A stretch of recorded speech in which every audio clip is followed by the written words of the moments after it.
Muy agradecida de parte de la institución que tenemos todos aquí. Nosotros podemos empezar a tomar actividades de cierto que hemos tenido.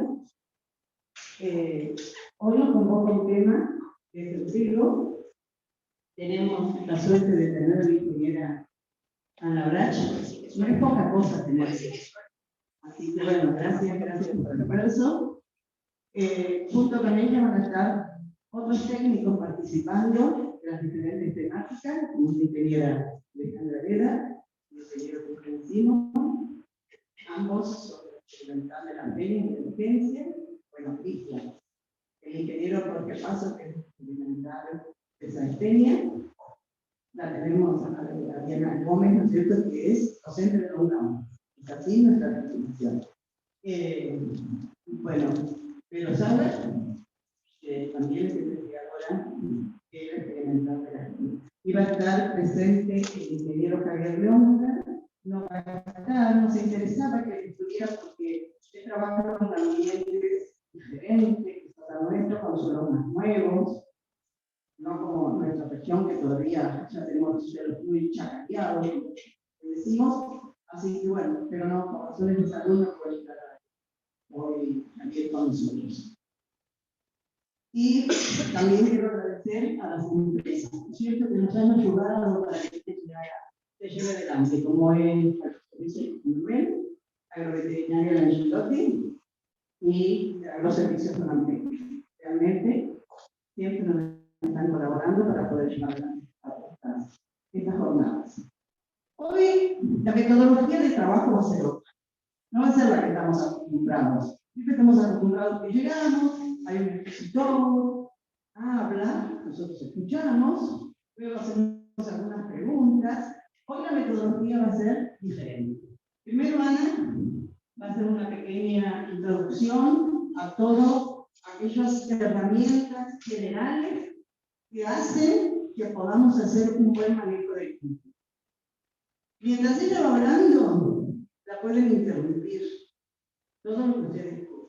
Y cuando ella aborde algunas temáticas, como algunas herramientas, los otros profesionales que están presentes van a intervenir diciendo cuál es la visión, cuáles son las mayores conductas que tienen.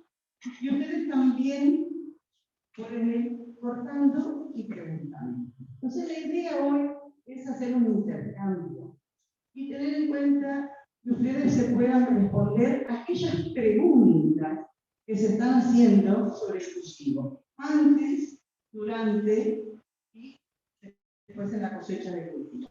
O sea que podemos dar respuestas entre todos, porque por ahí no todos tenemos respuestas. Y ahí hay aportes muy interesantes de la experiencia de ustedes que nos han dado. Así que bueno, de esa manera, no sé si me olvidé algo. ¿No? Bueno, de esa manera empezamos. Ana, quedamos en baja. Si yo hablo así, ¿me escuchan?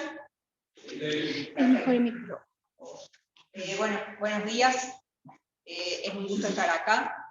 Como ustedes saben, yo trabajo allá en el norte de Santa Fe, en la estación experimental de INTA Reconquista. Y hay cosas en el ambiente que son comunes, otras no. Y vamos a tratar de enfocarnos en esas cosas que son comunes o que hacen a la teoría de lo que es el cultivo de trigo en esta zona que no es zona triguera típica. Entonces, yo voy a comenzar dando conceptos un poco así del manejo ecofisiológico, que es la relación del cultivo con el ambiente. ¿Y qué manejo podemos hacer nosotros para que ese cultivo tenga las mejores condiciones ambientales que él necesita para poder crecer y tomar al crecimiento como sinónimo de rendimiento? ¿Está? Entonces yo voy a ir diciendo algunos conceptos, algunas cosas, como dijo recién Chiquita, dicen, hablamos, porque tenemos que tienen que quedar las cosas claras de nosotros. Entonces, al título yo le agregué dos palabras más. Primero, ¿Qué decimos con herramienta? Herramienta es la información que tenemos visual. Algunas de ellas están aquí, dentro de este código, digamos, que tiene que está en todas las redes relacionales, de esta manera, el resumen de lo que están, de lo que fue la evaluación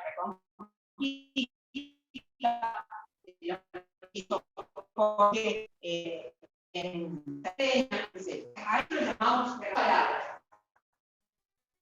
Uno es ambiente.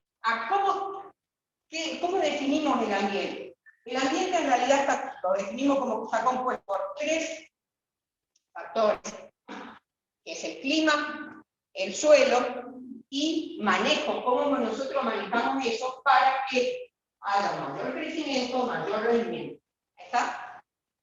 Por eso agregué esas palabras y que decimos que tenemos que manejar ese ambiente. La próxima. ¿Y en qué nos tenemos que centrar, digamos, cuando hablamos del ambiente?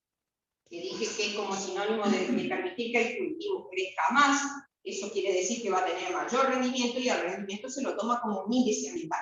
Mayor rendimiento, mejor ambiente. Entonces, lo que tenemos que hacer con manejo es que durante el periodo crítico del cultivo, es el periodo en el cual se define el número de granos, principal componente del rendimiento de trigo, que explica el 85-90% de las variaciones que hay en rendimiento. Está ese periodo crítico en el cultivo de trigo, son los, en vez de decirlo de días, lo vamos a decir en estado fenológico, es digamos, cuando ustedes están en el campo, sacan una mata de trigo y separan y ven cuál es el tallo principal, cuántos, es decir, apretan los dedos, salta 3 veces, está 3 nudos. Eso es el inicio del periodo crítico que va a finalizar cuando el cultivo está en flor.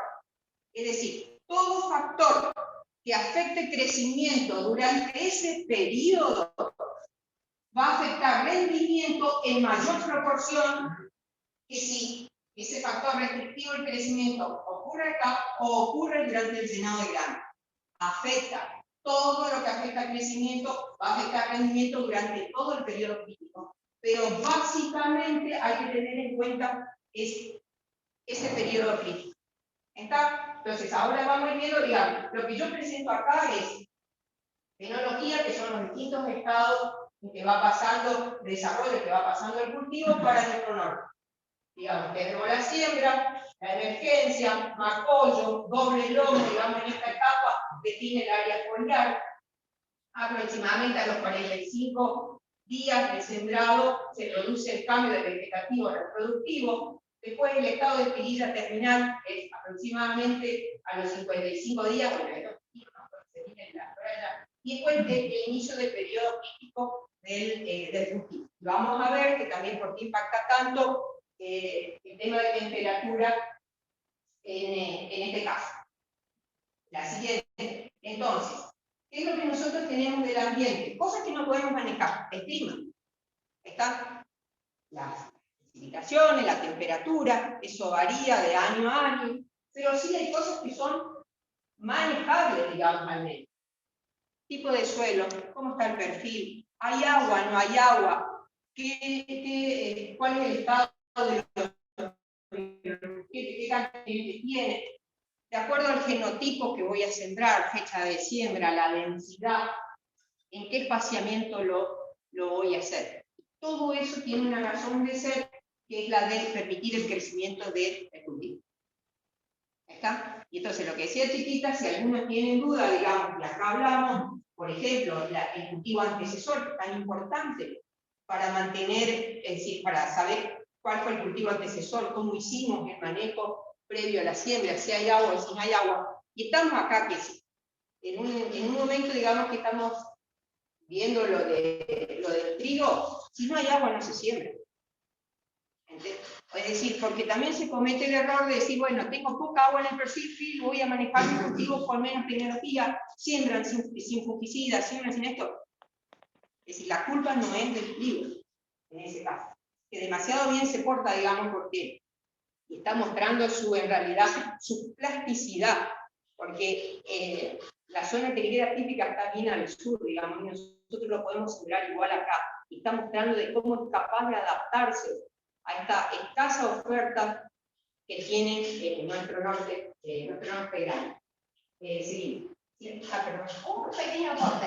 Cuando vos hablas de los factores predecibles, el gran título de nuestra charla hoy en convocatoria decíamos herramientas, ¿sí? Es decir, toda la información que tenemos disponible para optimizar justamente la respuesta del colectivo. Una de las herramientas fundamentales cuando partimos desde la elección de sus vecinos son las cartas de suelo. No todos nos basamos en esta herramienta o conocemos cuál es la realidad de cada lote. La serie de suelos, cada serie de suelos va a tener una capacidad de almacenaje de agua diferente. Y entonces por eso es tan importante conocer la serie, saber qué capacidad de almacenaje de agua tiene los suelos, justamente para poder después buscarse al cultivo. ¿Por qué? Como bien Ana dice, tenemos dos factores impredecibles, casos de precipitaciones. Más, nosotros nos basamos por ahí parámetros promedios para la zona. Sabemos que las precipitaciones en esta zona rondan los 950 milímetros. Puede ser más, puede ser menos. Bueno, en la estación del 19 llegamos a superar los 1000 milímetros, pero esos son eventos así muy aislados. También tuvimos en el periodo 2008-2009 la sequía histórica, solo con 13 milímetros. Pero tenemos como un parámetro fijo de definir esos 950 milímetros. Pero ¿qué pasa? ¿En qué periodo están concentrados? Desde octubre a marzo se da el 80% de la ocurrencia de las precipitaciones que completan o complementan esas 950 milímetros. Justamente el periodo donde nosotros tenemos que incorporar este cultivo, ¿sí?, coincide con un periodo de déficit hídrico. Ocurren muy poquitas precipitaciones, ¿sí?, y la evaporación es alta. Tenemos muchas pérdidas por evaporación. Todo lo que sea pérdida de agua por evaporación directa del suelo, por recolación, por escurrimiento, son pérdidas netas del sistema. ¿Cómo tengo ganancia yo? Únicamente si el agua que se pierde por transpiración, que pase por la planta, que genere materia seca. Entonces, ahí nosotros tenemos que ser muy precisos en el manejo. Vamos a tener que saber qué tipo de serie de suelo tenemos, cuál es la capacidad de almacenaje, y vamos a tener que ayudar al cultivo de esa manera. También ver cuál es el antecesor, ¿sí? El cultivo que consumen más o menos agua, ver qué remanente de humedad dejan, más lo que yo pueda acumular en el suelo. Los requerimientos hídricos del cultivo de trigo rondan 500-550 milímetros.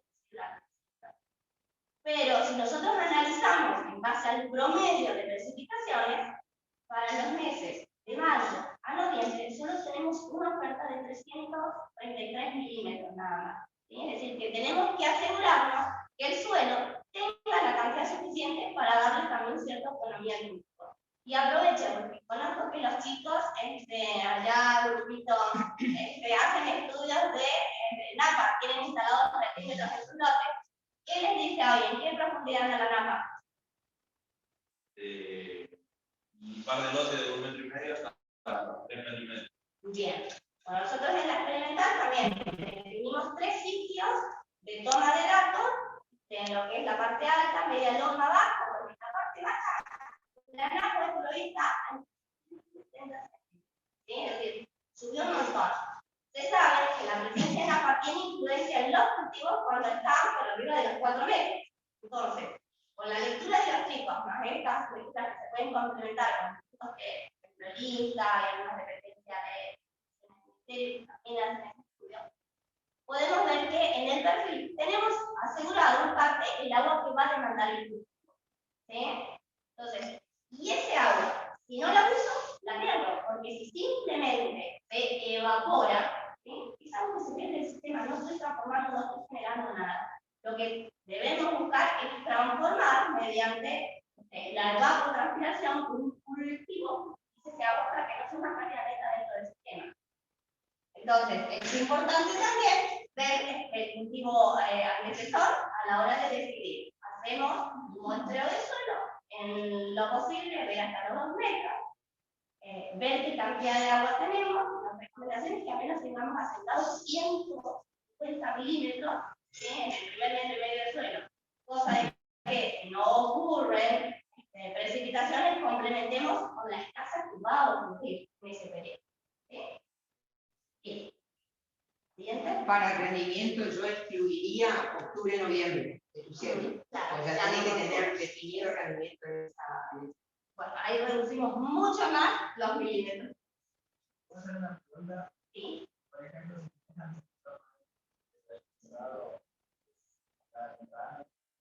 ahora, Ujú. ¿se puede hacer frío?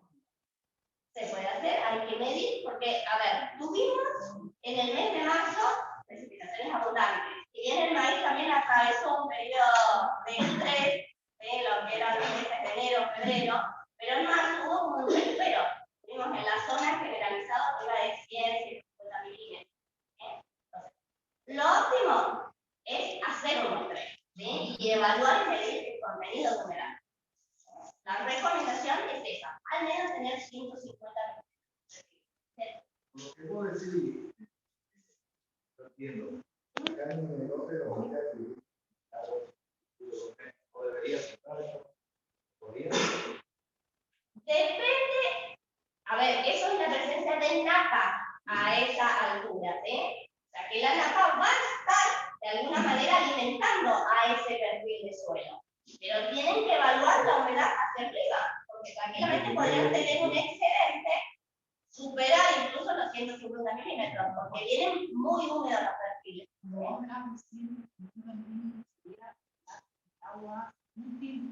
Exactamente.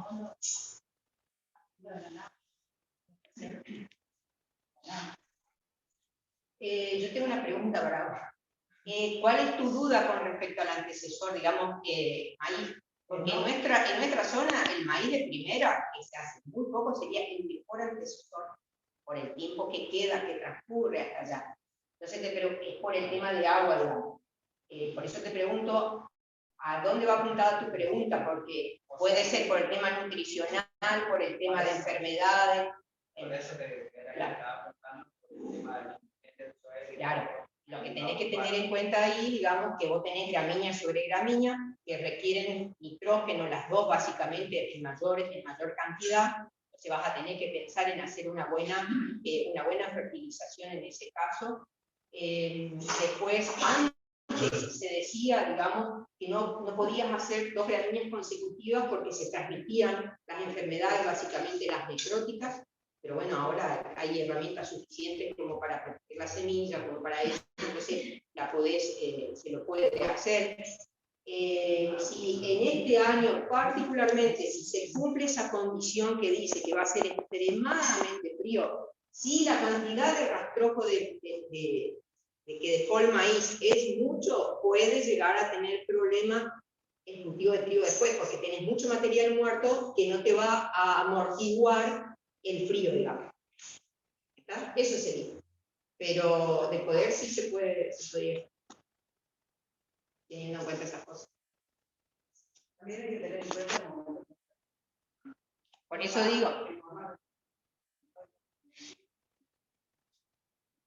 digo, para nosotros el maíz de primera, allá en la zona que se da muy poco, es la de septiembre, digamos, la cifra esa, tiene mucho tiempo para el tiempo.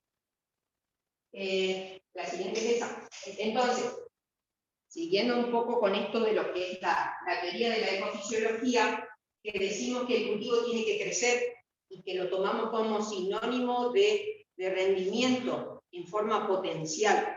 Digamos, si el cultivo crece en forma potencial, crecimiento tiene una relación lineal directa con rendimiento. Entonces, podemos tomar que eso es tasa de crecimiento del cultivo durante el periodo crítico, que es lo que estamos hablando de que tiene que tener un buen ambiente, que es sinónimo de rendimiento. Eso es igual a la radiación incidente por la eficiencia de intercepción por la eficiencia de conversión. ¿Está? Un cultivo manejado pues, con condiciones potenciales, con eso hay lo que dije recién, repito, una relación lineal directa con crecimiento y con rendimiento. Es decir, que eso es la relación lineal con la radiación incidente. ¿Está? La siguiente. Pero resulta que nosotros estamos acá y aparece el otro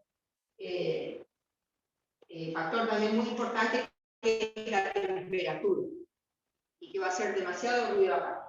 Entonces, el incremento de la temperatura, que es superior a la temperatura que el cultivo necesita como óptima para crecer, que va hasta los 20 grados, hace que se acelere el desarrollo, cumple las fases en forma mucho más rápida, el periodo crítico se acorta y por lo tanto hay menor acumulación de fotosíntesis. ¿Está? Entonces, el cultivo puesto en estas condiciones de mayor temperatura, básicamente el periodo crítico, no es que crece menos con la temperatura, tiene menos tiempo para crecer. ¿Está? Entonces, y acá vamos, lo unimos a esto que es la teoría. Entonces, si la radiación tiene una relación lineal directa con rendimiento, el tema de temperatura es una relación inversa, digamos, a rendimiento. A mayor temperatura, menos rendimiento, porque se acortan las etapas. ¿Está? Entonces, como productor, que es lo que vamos a hablar de acá, digamos, ¿qué, o como técnico, qué tenemos para hacer para manejar estos componentes acá arriba? ¿No? Por ejemplo, la radiación incidente. Ahí tenemos que tener en cuenta la fecha de siembra, el ciclo que tiene, porque si queremos escapar de las altas temperaturas, si anticipamos mucho la fecha de siembra, sumamos primero el riesgo de helada, que lo vamos a ver ahora, durante el periodo crítico, y no se gana mucho, porque los días estamos en invierno, los días son cortos y con baja radiación.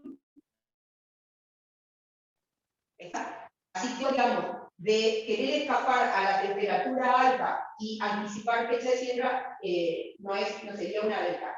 De esa radiación incidente, el cultivo la tiene que interceptar. Tiene que cerrar el entresurco ahí antes de los 50 días, 45 o 50 días. Es su única pantalla para captar la radiación. Entonces, ¿qué podemos hacer ahí? Bueno, la densidad, la distancia, los nutrientes que estén disponibles, y bueno, justamente los que están en el suelo en ese momento tendrían que, para esta etapa inicial, cubrir los requerimientos. Que nada, digamos, ni un factor, lo que yo decía hoy, afecte el crecimiento, o el establecimiento de esas plantas, en realidad, esa densidad. Después lo vamos a ver, proteger la semilla contra las adversidades que puede tener. Y en la eficiencia de conversión, nuestra participación está en evitar todo tipo de estrés biótico y abiótico. ¿Está? Y están acá los distintos, los colegas con distintas disciplinas.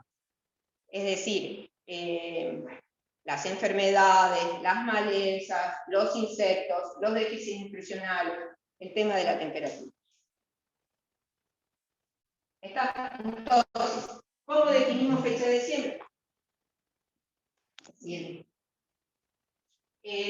Yo le dejé en la carpeta que tienen ahí un link de esto, digamos, con ese enlace que lo hizo Pablo Abate.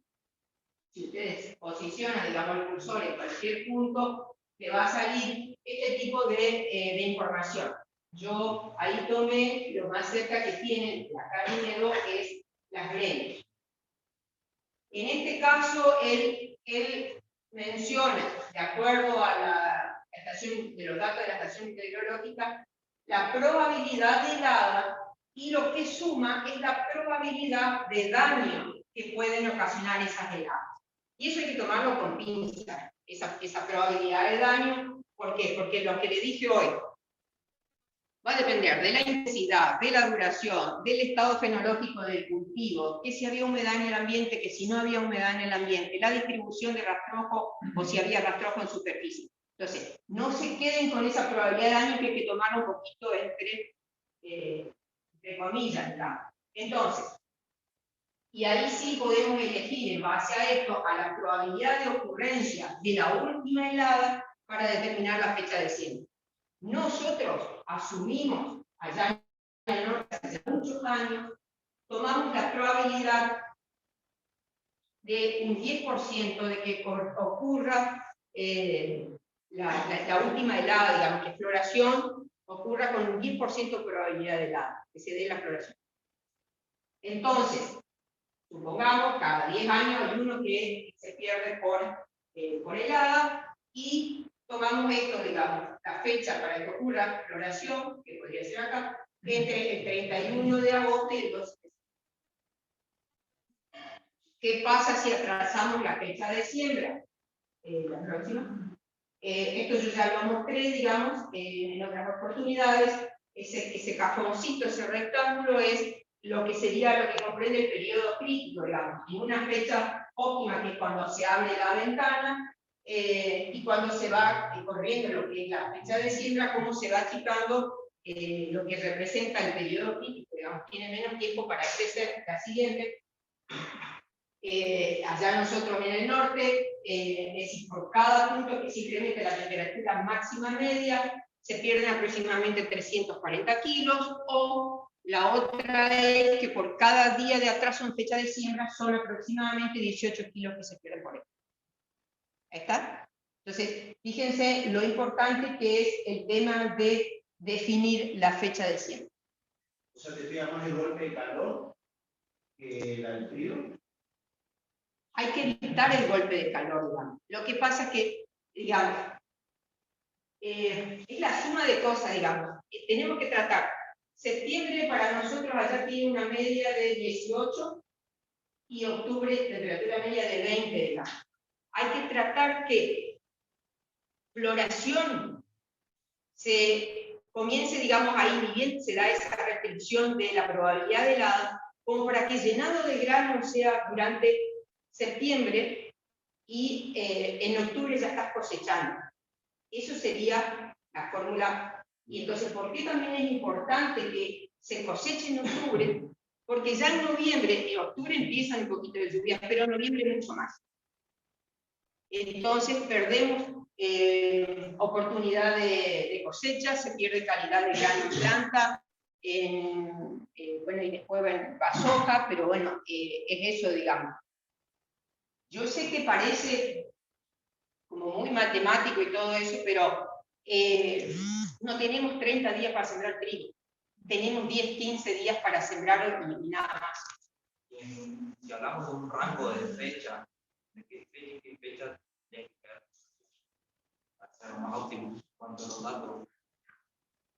Para nosotros buscamos que sea 1 de septiembre. A veces el año pasado. Y eso incluye siempre temperatura es la que domina la historia, digamos. Porque sembramos, digamos, si para nosotros en el norte todos sembramos ciclospora. Entonces, para que el trigo florezca acá el 1 de septiembre, sembramos el 1 o el 5 de junio. Pero como yo digo que la temperatura domina todo, el año pasado fue un año muy cálido, y los trigos sembrados en fecha óptima, sabíamos que teníamos que sembrarlo el 5 de junio, florecieron un 23 de agosto. Si este año viene a ser frío, posiblemente vuelva a florecer el 8 de septiembre, digamos. Entonces, esas son las cosas que se juegan en el tema de la temperatura. Por eso no hay que... A menos 10 días. Sí, pero tampoco hay que tratar de adelantarte tanto, digamos, porque no es una sola cosa, es una suma de factores, digamos. Si el año viene húmedo, no hay problema, que bueno, una helada, porque pueda amortiguar. Si ese frío es constante desde mayo a octubre, tampoco, porque el cultivo está justificado. El tema es que acá la temperatura pega saltos. Es decir, no nos salvamos del veranillo de San Juan, de la no sé qué, de la tormenta de Santa Rosa y todo eso, entonces tenemos en agosto con 30, 35 grados. ¿Cuál sería la fecha de arranque de siembra? Cuando ahora hay de atrás, para tener una dimensión de eso, ese estilo de... Con la restricción.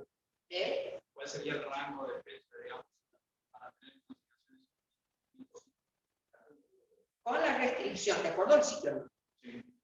Yo hablo para nuestro ambiente allá, digamos que las temperaturas son más o menos un ciclo largo. En vuestro caso hablamos de un ciclo largo para mí.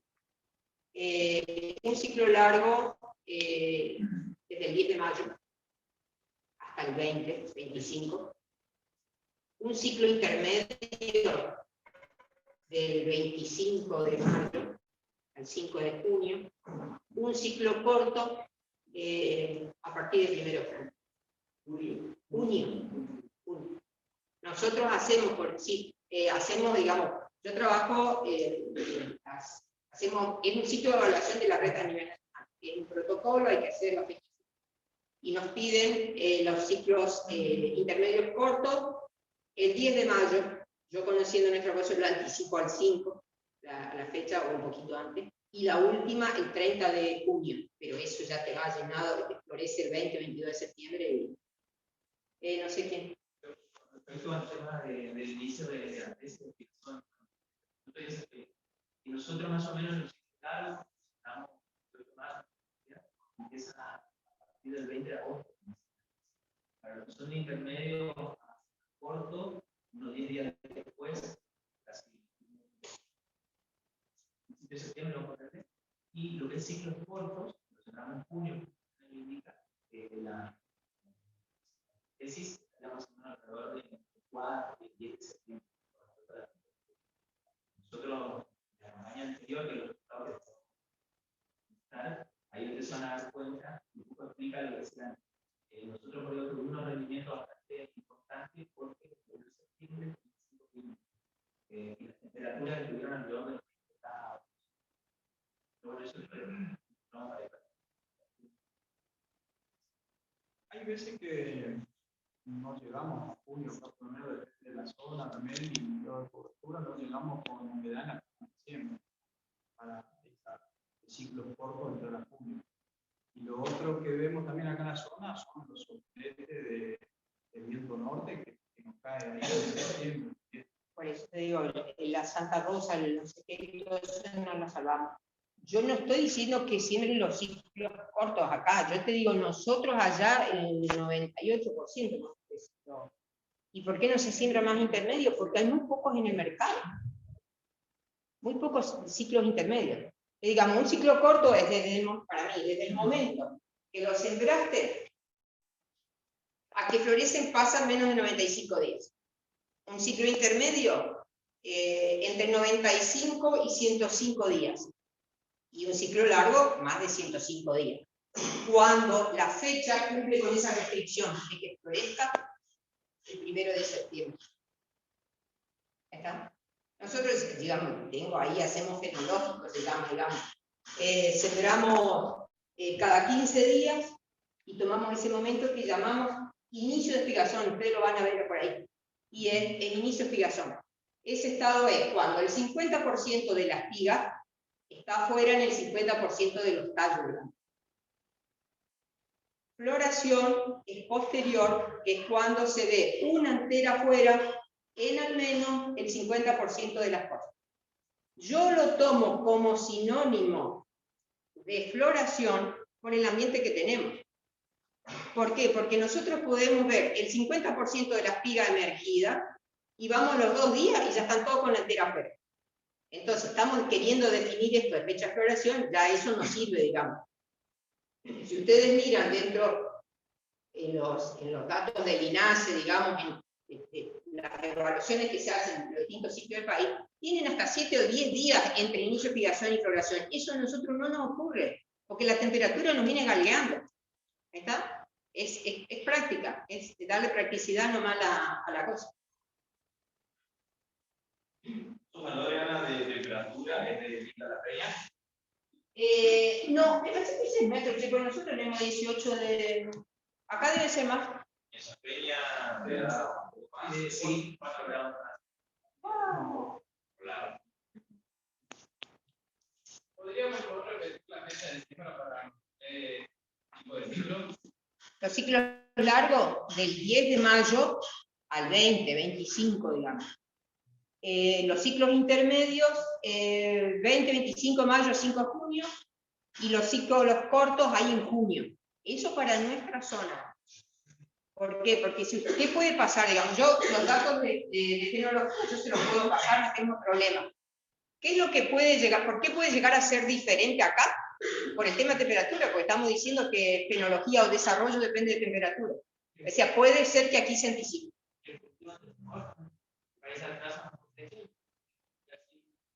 Y eso sería lo ideal, digamos. Eso sería lo ideal, tener que cambiar de ciclo, porque si no, no. Digamos, si vos sembrás igual un ciclo largo e intermedio, lo que va a hacer es florecer muy tarde, digamos, va mucho más allá. Después otra cosa que tienen los ciclos, incluso hay en ciclos intermedios o cortos, incluso más bien cortos, sí es más frecuente en los ciclos largos, es que tienen requerimientos de horas de frío. Y vos te das cuenta que en el campo, si ese cultivo tiene requerimiento de horas de frío, porque empiezas a ver que espiga despareja. Pero después, cuando se alarga el día, cuando estamos en octubre, todo florece. ¿Por qué? Porque el trigo es un cultivo de ciclos largos, induce a floración cuando se largan los días. Pero ya estamos en octubre, noviembre. ¿Está? Ese es el problema. Ahora, si me permitís, un colega que me compartió los resultados me decía que ahí él no prefería sembrar un ciclo largo, pero el mal consumo de agua, porque estamos pensando en el cultivo. Sí, eso es lo que nos pasa a nosotros, digamos, el ciclo. ¿Por qué? Porque se cree que un ciclo largo tiene mayor potencial de rendimiento que un ciclo corto. Sí, en la zona triguera típica sí, no va a sembrar un ciclo corto cuando tiene todas las condiciones para que se desarrolle durante 180 días y crezca y tenga rendimiento. Es decir, para una zona triguera típica que tiene todos los requerimientos que tiene ese cultivo, sembramos un ciclo largo. Pero nosotros no. Tenemos, desde en nuestra zona, a mediados de julio ya empieza el déficit hídrico para el cultivo, de acuerdo a la lluvia en el otoño, digamos. Entonces, si siembra un trigo el 10 de mayo y llega hasta octubre, es decir, llega prácticamente, no hay ni una ventaja, porque llega sin hojas, sin nada, porque la perdió por estrés hídrico, por estrés térmico, por estrés nutricional, por un montón de cosas. Entonces tenés el palito y la hoja bandera y nada. Es decir, tampoco macolla. Eso es otra historia, digamos, por eso hablamos de la densidad. Macolla, pero ese macollo termina muriendo, es decir, es una semilla, una espiga. O una espiga coma 2, una espiga coma 3, nada más.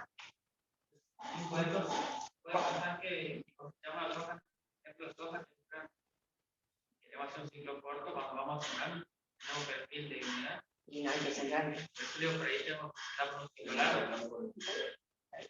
Acá nosotros. Ahora, ¿cómo le pregunto a la gente de Jessica si lo hacen en ambos? Por ahí está siempre la relación que dice ciclo corto, largo, y ellos dicen de NAPA, ¿cómo toman la decisión para esos ambientes? Y en el NAPA,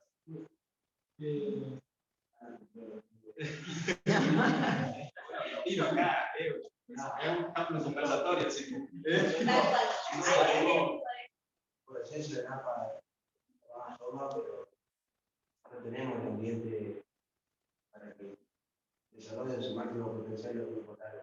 Nosotros poníamos algo de grupo largo para alargar la ventana de siembra, pero no para buscar máximo potencial, lo buscamos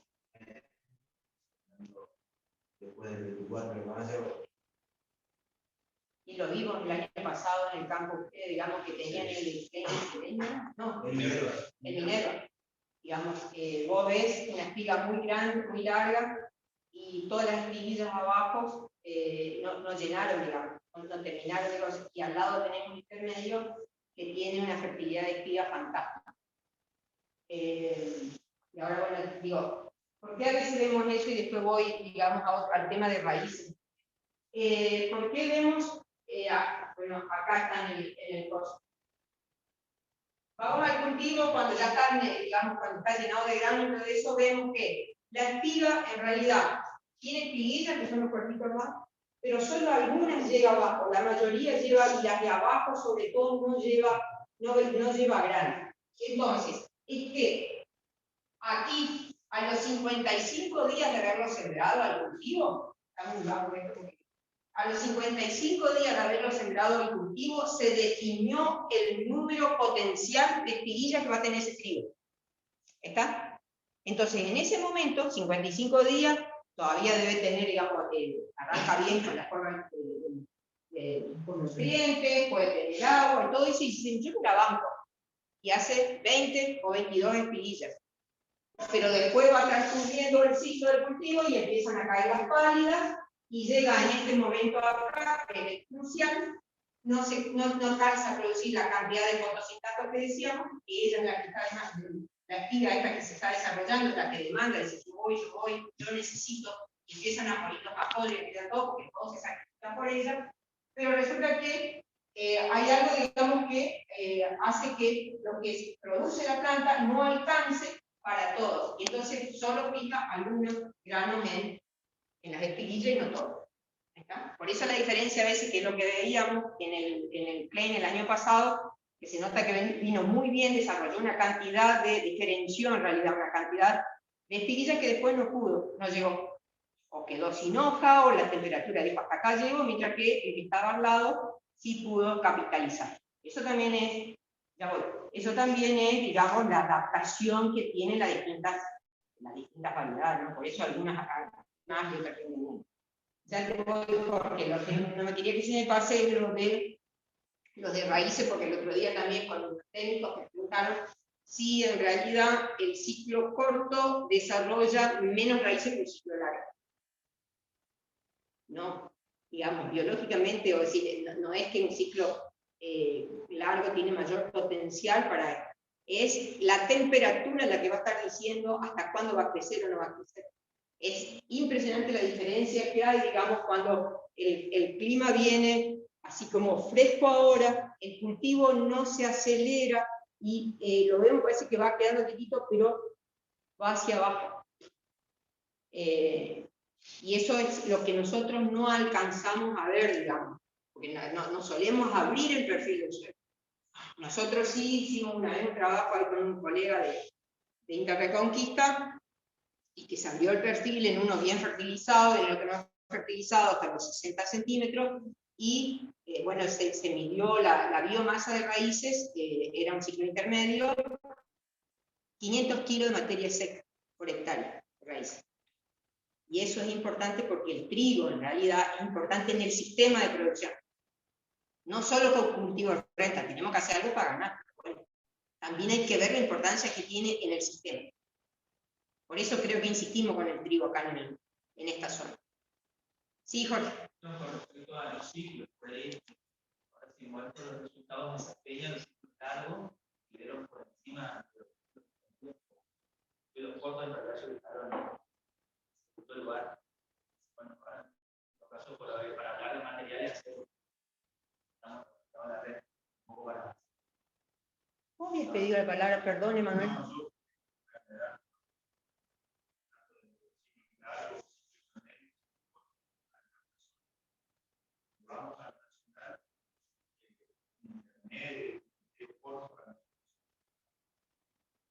Ok.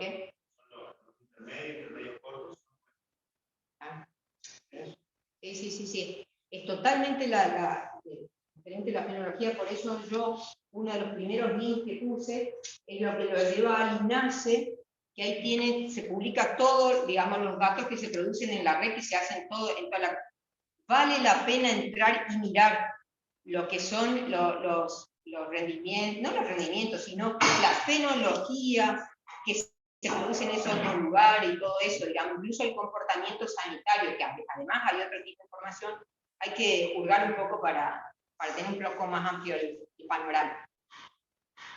¿Está? Así que creo que con esto íbamos terminando, y para mostrarles el por qué hablamos del ambiente, y que tenemos que esforzarnos para mejorar el que queda dentro de nuestras posibilidades de intervención. Esta es una figura que bueno, la hicimos con Pablo Abate, que toma los rendimientos de trigo en los últimos años a nivel nacional desde el azul y en el norte, en los 4 departamentos del norte de Santa Fe.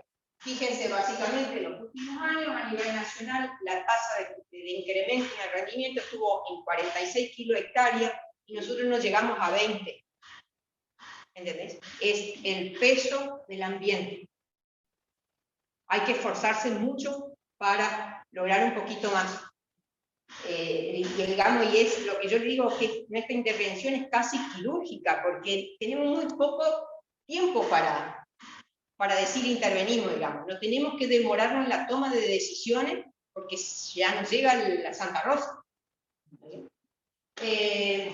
Y también el aporte que hace Pablo, digamos que a partir más o menos del 2010 y un poco más adelante, que se levanta un poco más la curva a nivel nacional, él lo relaciona a la incursión en el mercado de los trigos de sangre francesa. ¿Y por qué se dan más allá, digamos, se dan más en el sur de Argentina, más a nivel nacional, y no acá, digamos, porque básicamente ingresaron los ciclos más largos, son ciclos largos y que se siembran allá. Es decir, acá nosotros podemos darnos cuenta cuál es francés, ¿no? Digamos, el 211 no es necesario que te digan. Porque lo ves en las pigas, digamos, que son pigas más cortas, más compactas. Tienen como una alta eficiencia en fijar granos. Y en campañas pasadas como que fue muy cálido, pero que las noches fueron frías y que fue seco y que igual hubo rendimiento. El grano pudo crecer y se desnudó enseguida también. Digamos, teníamos las espigas con los granos así, porque son granos cortos, entonces ahí también, en ese caso, no demorar la cosecha, más bien mandar a secado, porque si no, no se... Tenemos muchas probabilidades de perder. La siguiente. Bueno, así que esto es la parte de la teoría en ecofisiología más. Entonces, nos plantamos ahora sí en el momento, digamos, yo pienso que tienen básicamente decidido qué sembrar. Si no vinieron a esta reunión para ver qué sembrar, pero bueno, acá va a estar Jorge, para que lo ayude a terminar de decidir eso, de última, los datos que obtuvo en la experimental de San Félix, y después seguimos. ¿Alguna cosa más? El año pasado, ahí cuando usted decía los 55 días, se vio mucho, al menos en la zona. Coincidió, no sé si coincidió mucho, recuerdo ahí, el 28 y 29 de julio del año pasado, tuvimos más de 10 horas de temperatura bajo cero. Creo que tuvo un impacto sumado, digamos, a la falta de agua, y después en agosto tuvimos temperaturas por arriba de 35. Creo que fue un popurrí de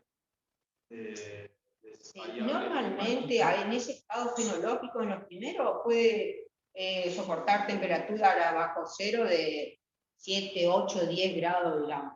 El tema es, digamos, importa mucho todas las cosas que yo te dije hoy, que si hay rastrojos, que no si hay rastrojos, porque se puede morir toda la parte aérea. El tema es que no llega al lápiz. Porque nos pasó en el 2007, fue así, digamos, no se alcanzó y se notaban las colas donde estaba mal distribuida el trabajo de soja, todo eso, se quemó todo, pero después rebrotó. Sí, pasó eso. Creo que hay algunas variedades que lo toleraron un poquito más a esa. Es decir, el tema del tema de la helada y la importancia de la helada en la floración, más allá de que en realidad soporta menos grados bajo cero, la pérdida está en que ya no hay nada más que hacer. ¿Entendés? Porque si, por ejemplo, se quema acá en la parte de Macoyo, pierde toda la parte aérea, si no se quemó el lápiz, se sigue creciendo. Tienes posibilidad. El tema es que si está acá y perdés esta última espiga, olvidate. Ya no hay más nada por hacer. Digamos, en realidad, si todavía tiene oferta ambiental y va bien, desarrolla de nuevo los acollos que quedan al costado. O sea que te va a florecer ya 7, 8 espiguillas, ya no tiene sentido. En ese estadio, el impacto de una helada tiene un impacto en el rendimiento, por más que después tengan condiciones, tiene un impacto a comparación si no le hubiera pasado y hubiera seguido su acuerdo normal. ¿Será que no entendí que me pregunta? Si en ese estado, cuando le toca la helada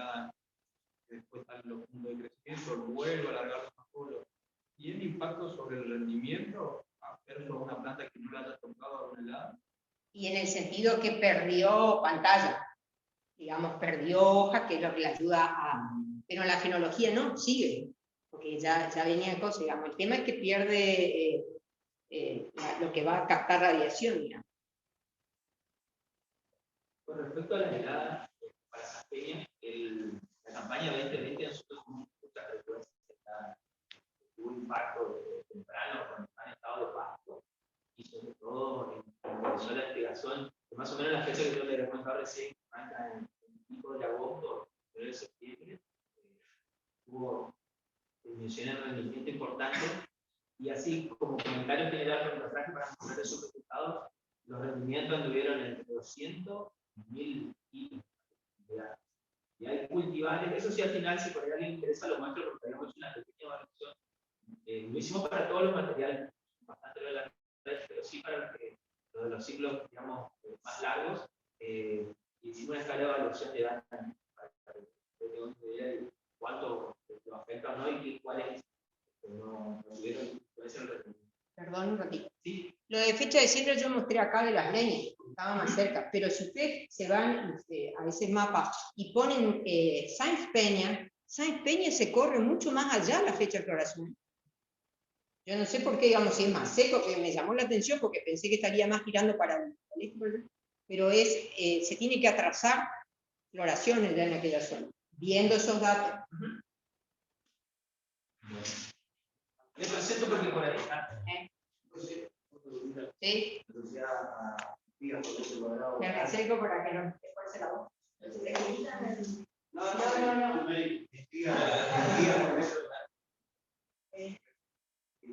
Eso, y la utilidad. Está diciendo que vamos para 16 secundarios, para 25 o para 25, estaría las mismas que queda en el cuadrado. Porque yo le mostré esto, que le dije la potencialidad, y no mencioné también cuando hablé de distancia, digamos, todos los cambios que hagas a esto que te alejan la potencialidad, ya te está alejando de rendimiento. Vos sabés que estás perdiendo. ¿Está? Entonces, si no tenés agua suficiente en tu ambiente, y decís, yo en vez de sembrar a 17, 20, que sería lo ideal, la menor distancia entre surcos para que capte, voy a sembrar a 52, perfecto. Vos sabés que ya no estás interceptando en 50% de la radiación incidente, por lo tanto va a repercutir en tu rendimiento. ¿Está? Entonces, vos tenés la posibilidad de conocer el agua que tenés en el perfil del suelo. ¿Sabés que no va a poder sostener las 250 plantas por metro cuadrado? ¿Bajás densidad? Perfecto. Hay una fórmula que es de Rafaela, que te dice, que después en todo caso te la mando, que ya hace varios años, que de acuerdo, es una función, digamos, que de acuerdo al agua en el perfil del suelo pueden estimar rendimiento. ¿Está? ¿Quedó contestado, no? Eran las dos. Por eso te digo, digamos, lo ideal, yo digo lo que es ideal. Después ustedes en el campo sacan y ponen de acuerdo a lo que tienen, pero tienen que saber que si no le pidan peras al olmo. Es decir, no nos rasguemos las vestiduras de que nosotros no podemos superar, digamos, de esto de no llegar a cosechar el 50% del potencial ambiental. No es que nos hace ineficientes porque hacemos malas cosas, es porque viene todo esto que yo le digo, es la temperatura, es el agua, es esto. Y si hacemos trigo, es porque es bueno para el sistema. Están buscando otro beneficio, digamos.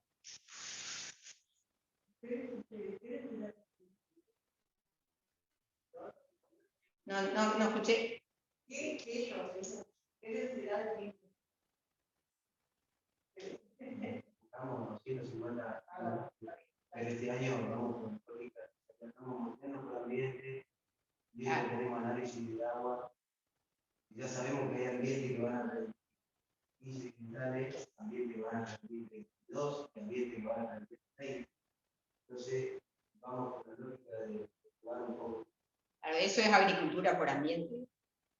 Y yo a veces digo que son distintas escuelas, porque para nuestra zona, yo digo 200, 250 plantas por metro cuadrado. Hay que colocar 200 o 250 semillas viables. para que alguno si quiere saber el kilo de semilla por. Allá hay un grupo de productores que están, digamos, y ellos quieren tener 400 plantas por metro cuadrado. ¿Por qué? Porque dicen de que prefieren tener, digamos, en vez de 35 granos por espiga o 40, distribuyen los granos por espiga, por cantidad de espiga. Digo, bueno, es otra escuela, yo no lo haría así, digamos. Porque el año pasado lo que demostró el trigo es su altísima capacidad de compensación. ¿Por qué? Lo vimos en el campo, digamos, eran unas plantitas así, llegó a fijar los granos, digamos, y cambió el ambiente, se hizo fresco, y se va para el costado. Las espiguillas centrales, en vez de tener 3, porque empieza a florecer desde el centro hacia los extremos, y entonces la que florece primero lleva primero la comida. En vez de tener 3 espiguillas, 3 granos, solo las 2 centrales, tenía 3, 2, digamos. ¿Por qué? Porque es eso, digamos, es esa capacidad de compensación. ¿Sigo teniendo ambiente? Sigo lleno de ambiente. Entonces, a pesar de que tenía solo 12 espiguillas con grano, uso grano en las espiguillas. ¿Está? Entonces ustedes deben olvidar de la posibilidad de variar la cantidad de semillas por ambiente. Obvio, para eso hace si tenés la posibilidad de hacer la cosa por ambiente, la manejo por ambiente, ¿sí? Tratando con el maíz, que buscar la mejor actividad para cada ambiente. Nosotros ahí estamos empezando a hacer, digamos, lo hicimos el año pasado, pero este año tenemos bien definidos los ambientes, y bueno, yo le decía que en donde es malo, digamos, malo, entre comillas, el ambiente, al trigo que vamos a sembrar, no castigarlo al trigo en el sentido de decir, bueno, ahí está malo, le ponemos menos densidad, menos cosas. Tendríamos que ver cómo a ese malo lo tratamos bien. Digamos, yo le digo, lo ideal sería, por ejemplo, sembrar a 10, 12, es decir, poner la misma densidad, pero variar la distribución. ¿Por qué? Porque le estamos poniendo raíz, porque le estamos dando oportunidad que ese malo mejore. ¿Entendés? Pero bueno, tiene que ser un ambiente malo, grande, como para que te permita hacer esa variación de uno.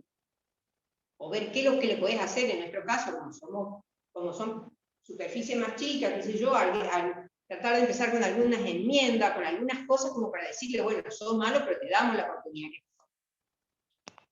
Sí, donde nosotros hicimos trigo el año pasado se ve bien marcado lo que es monte y lo que es Abra, la vegetación natural de Abra. No conozco esas palabras. Abra es como... Sí, te estoy cargando. Bueno, y después en la parte de monte hay pico de 6.500, incluso más kilos por hectárea. La parte de Abra tenemos rinde que llegan hasta 300 kilos. Es muy larga. Por eso ahí quizás sí convendría disminuir un poco la cantidad de semillas. Claro, sí.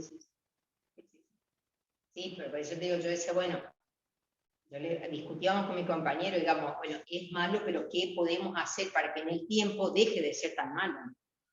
A eso voy.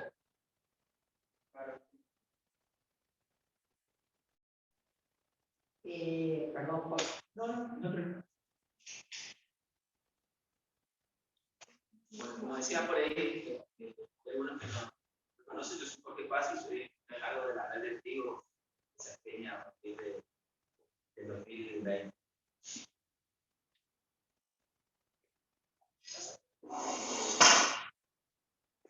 Lo que les voy a mostrar son los resultados de la evaluación de la campaña anterior, y esto un poco, digamos, lo puse para que los cuadros vayan teniendo en cuenta la fecha de inicio en que se investigaron, hablamos un poco de cuánto tardó el tiempo desde que se sembró hasta que se investigar, también el tiempo desde el inicio de la siembra y la madurez, y van a encontrar las diferencias significativas que hicieron el análisis porque esto realizó para cada cosa.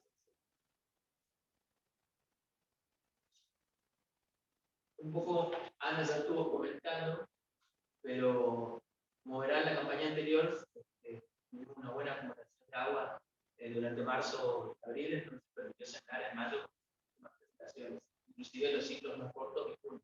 Y con respecto a lo que eran las temperaturas medias, fíjense, hablábamos cuando comienza la etapa de irrigación y antesis, estábamos por lo menos de 2 a 4 grados más lo que se. Y en lo que es las temperaturas máximas, hablando de los vientos norte y cómo cambiamos de un fresco a un calor bastante alto, las temperaturas comienzan a formarse los granos y a llenarse, están alrededor de 30 grados.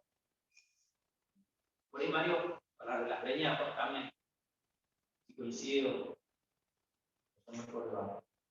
Bueno, salió bastante chiquitito el nombre de cada cultivar, pero para que ustedes vean un poco, hay materiales, estos son los ciclos largos, nosotros sembrados en 18 de mayo. Esa peña estaba dividida en la fecha de siembra para los ciclos largos, para Ana Cortines, en lo que iban entre el 1 de mayo y el 10 o el 15 serían los más largos. Después vendría otra etapa como el largo intermedio entre el 15 hasta el 30 de mayo. Y en junio teníamos dividido también los primeros días para los intermedios cortos, y hacia finales de junio, no más allá del 20 de junio, sería corto. En este caso, hay materiales como el SI, bueno, el 211 o el 120 que Ana lo nombró, que anduvieron muy bien. Más allá de los rendimientos, un poco coincide lo que obtenías vos de los 5.000 kilos, esto, no hay que castigar a otros materiales, casi los 4.000 kilos, sino más que nada observar la potencialidad, o sea, cómo estos materiales, por la oferta ambiental del club anterior, pudieron acercarse entre, a grosso modo, entre los cultivares como primeros que están acá ubicados, hay una diferencia con respecto a los últimos, caño, liebre o cambá, de 800 kilos para este tipo de grupos.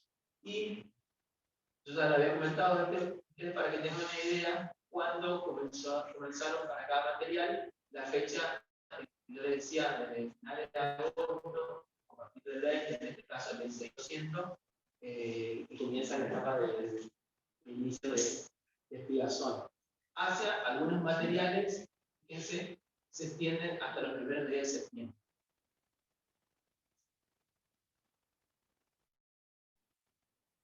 En este caso, en este cuadro están los materiales que vienen a ser de ciclo intermedio corto para nosotros, para estar con esa fecha de siembra, que fue los primeros días de junio, y en este caso también se encontraron diferencias significativas en Vico o Nutria con respecto a los otros que tuvieron alrededor de más de 4.000 kilos y casi alcanzaron los 3.000 kilos, la parte baja de la tabla.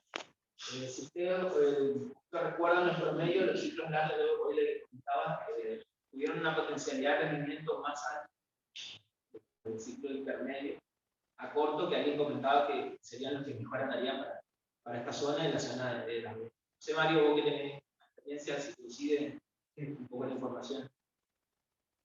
Y en este caso, la diferencia que hay entre el cultivar que andó mejor en rendimiento serían alrededor de 500 kilos por hectárea. Por último, en el grupo de los cultivares de ciclo corto, nosotros sembramos el 18 de junio y como ustedes pueden observar, estos materiales, que hoy hablamos de investigación, lo hacen alrededor de los primeros días. No hay mucha diferencia cada uno. 3 o 4 días. El grupo es más reducido y los rendimientos, en este caso Seibo y Ñanduay, tuvieron el doble de rendimiento, casi 5.000 kilos, y Potro y Valor, bueno, tuvieron el rendimiento.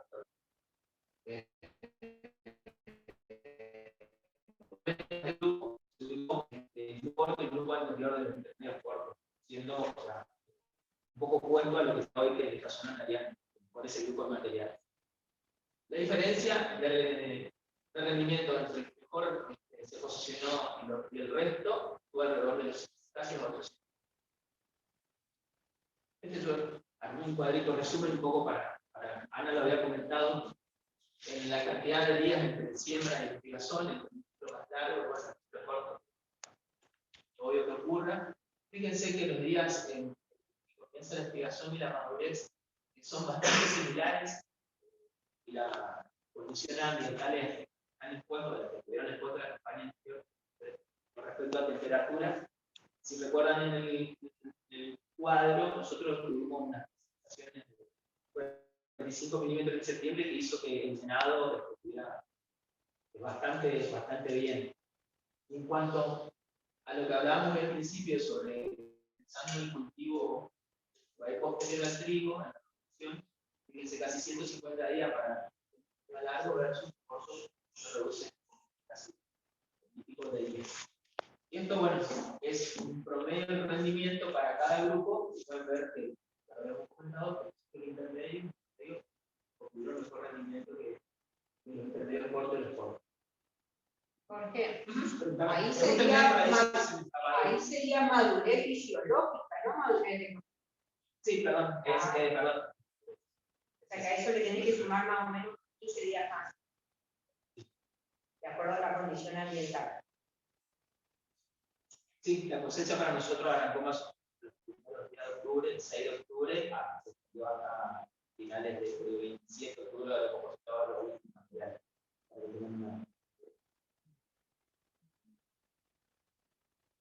Y esto, yo me animé a mostrarlo, la verdad, anoche en un momento lo había visto en las presentaciones de camino, que me habían consultado, con respecto a la sensibilidad de los materiales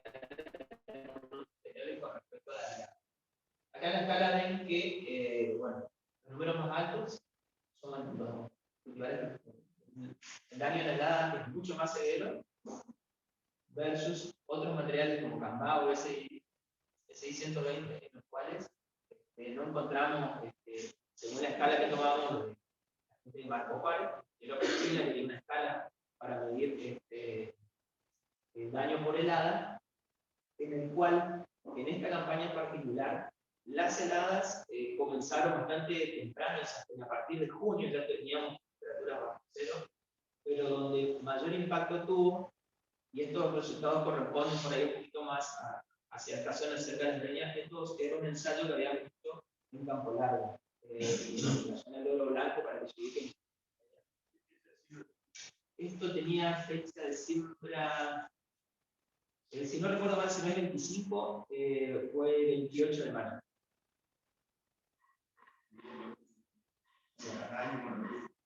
Sí, no, o sea, era un poco, o sea, no estoy castigando, sino estoy mostrando un poco lo que pudimos observar, porque era una consulta con respecto al daño por nada. Por supuesto que en esta campaña yo tomé la información de la estación geológica de las leñas para, más o menos para relacionarlo cuando teníamos el ensayo, y había, creo que si mal no recuerdo, alrededor de 19 o 15 sabíamos ocurrido.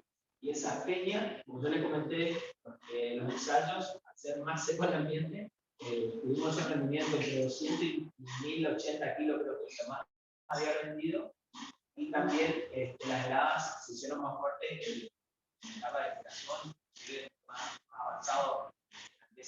Tuvimos heladas hasta los primeros días de octubre. No sé, Ana, con respecto a esto de los materiales y heladas, es un poco lo que puedo comentar en lo que buscamos la última respecto a la red. Los datos de la red del 2020 no se publicaron por tener conscientes de variación muy alto, luego lo había puesto para que tengan una idea que la red, ahora no recuerdo si es 15 años. Sí, hasta 15%. Hasta 15%, para que tengan en cuenta un poco la consistencia de los datos que estamos mostrando. Y esta campaña 2021 solamente tuvimos 2 heladas, pero que no fueron significativas. Por ahí les debo, no me alcanzó el tiempo, para poner el número de frecuencias de nada, sería más interesante tener, pero sí. Gracias, eso era un poco lo que yo tenía para comentarlo. Bueno, A y cultivarse. no sé, en la carpeta que se le entregó está lo que hizo Diana, que ella menciona estos, los materiales que tienen la evaluación y le pega en el fondo, digamos, el comportamiento sanitario de Pablo Campos y hace la lectura o sea, si hubo o si no hubo la enfermedad en el campo. Puede ser que haya un material que es susceptible y hay una A en el medio que es ausente, quería explicarle, digamos, porque no hubo. No se presentó la enfermedad. Entonces, ¿por qué no se presentó la enfermedad? Es decir, en su origen, en su genética, ella es susceptible, si no hay condiciones ambientales predisponentes, se presenta la enfermedad. ¿Está? ¿Diana quería aportar algo en eso? Sí. Buen día. Bueno, nosotros con el avanzado de la carrera de economía de contra, hicimos una evaluación, la verdad que a contrarreloj, porque ya fue al final, ya en un ciclo avanzado del cultivo, hicimos evaluación de algunas, de un par de enfermedades que en realidad no estábamos muy acostumbrados a ver en saco, que son los rollos, el tallo y las rollos. Como académicamente nos interesaba, también, bueno, decidimos enfocar obviamente la información a la red y hacerlo en base a la red. Que se llama acá para el país. Así que bueno, entonces hicimos una evaluación tomando la escala que usan en mejoramiento para evaluar cultivos susceptibles, moderadamente susceptibles, moderadamente resistentes y resistentes.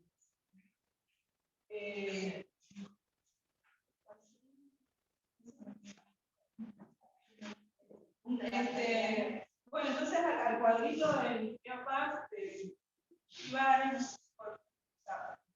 información que está es superpone, digamos, de lo que se observó, la reacción, digamos, de a la rosa de tallo y a la rosa de la hoja.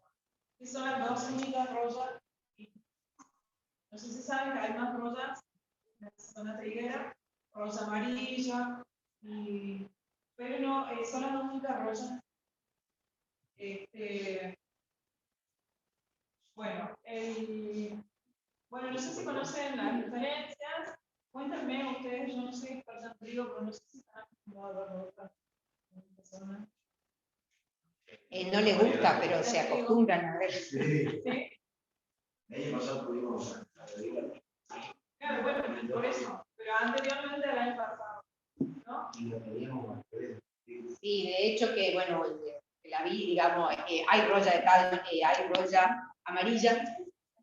Lo que pasa que, digamos, es un patógeno que necesita temperaturas frías. El óptimo llegaba a los 12 grados, pero como es biología, ellas digamos, se adaptan a los cambios que hay y puede estar esporulando hasta los 32 grados. Digamos, en el norte, allá la tenemos, yo sé acá, yo también la vi, hay 32 grados y vos ves que es una lluvia después de la manilla. Después, más frecuente la roya de la hoja, que el óptimo, bueno, vos sabés, 20 grados, más o menos, que la empezamos a ver por allá en fines de julio, a principios de agosto, si abrimos bien están abajo, las primeras infecciones iniciales, y después la que es muy temible es la roya de tallo, porque es explosiva, necesita temperatura en los 30 grados y pocas horas de moscado, y hacen que cosechen o no cosechen. Bueno, Y después podemos hablar del tema de hasta cuándo y cuándo es conveniente hacer una aplicación para que no sea un costo, sino una inversión en estas enfermedades. Bueno, algo de eso nos pasó. Nosotros habíamos ido a la red, digamos, y lo habíamos visto, como ella dice, después vino ella y me avisó, me comentó que estaba con bastante rosa, así que bueno, volvimos otra vez a hacer esta evaluación. Sí, yo creo que en esta zona, por ahí más el tema de la temperatura,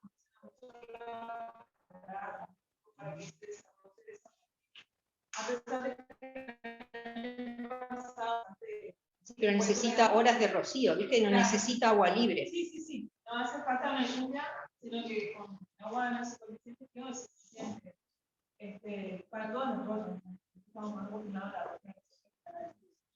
Así que Ningún problema técnico. bueno, sí, bueno, le quería, volviendo al tema, entonces la pregunta si estaban acostumbrados a ver para diferenciar una rosa de la otra. O sea, la rosa del tallo, la que se ve en ambas caras, no solo en el tallo, pero también puede aparecer en otro órgano de la planta, y se puede observar la punta en ambas caras de la hoja. Y la rosa de la hoja solamente, también le llaman rosa negra a los tallos, y a la rosa de la hoja, se llama rosa de la nasada, se la ve que son como un poquito más pequeñas, y en una solo la cabeza para diferenciarlo. Bueno, esa no es está muy bien lograda la foto, muy enfocada, pero bueno, no sé, si ya la vieron, para recordar nada más los síntomas, ¿sí? en el tallo. Disculpa, ¿puedo ir poniendo algunas cositas? Ya que está acá. En la anterior que mostraron la rosa de tallo, que bueno, es la más temible de todas, porque diferenciarla, en realidad sabemos que la vamos a controlar con los mismos productos. ¿Está? Eso no hay problema. El tema es que tenemos que tomar decisiones mucho más rápidas cuando se trata de una o de la otra. Esta es complicadísima. Esta en Reconquista, pérdida del 80%. Es decir, se cae. El cultivo se cae. 80-100% en el año 2015, que fueron inviernos húmedos y cálidos. Tenía agua. Esta se llama enfermedad de fin de ciclo, pero se mete mucho en el ciclo cuando tiene inviernos húmedos y cálidos. O sea que, si yo tengo que decir, esta acá es 80 o 100% de pérdida de las cosas. Por eso cuando andamos por el campo decimos, el trigo, el cultivo está en mitad del llenado de grano, hagan tratamiento. Cuando siempre decimos, el momento para hacer el tratamiento de control es cuando está recién despegada hoja bandera. Esperamos a la hoja bandera porque es la única que se va a despegar. Esta, ¿por qué? Porque todavía se está definiendo el número de granos. Esta acá, mitad del llenado de grano, tenés que hacer tratamiento. Significa no cosechar si no haces tratamiento en ese momento. ¿Está? Después decís la pérdida de la amarilla. Bueno, se puede poner entonces ya al cuadro reuniendo tenemos esa escala está, los colores en realidad se debe a la resistencia genética, ¿sí? Está evaluada con inoculation, con un mejorador, y nos dice esta escala resistente es susceptible pues, por las otras variantes. Que puede cambiar. Claro. Ahora nosotros en el campo vimos algunas diferencias en algunos sitios. Vimos, por ejemplo, bueno, si hay ausencia también, y todo tiene que ver con la presión del inóculo, sabemos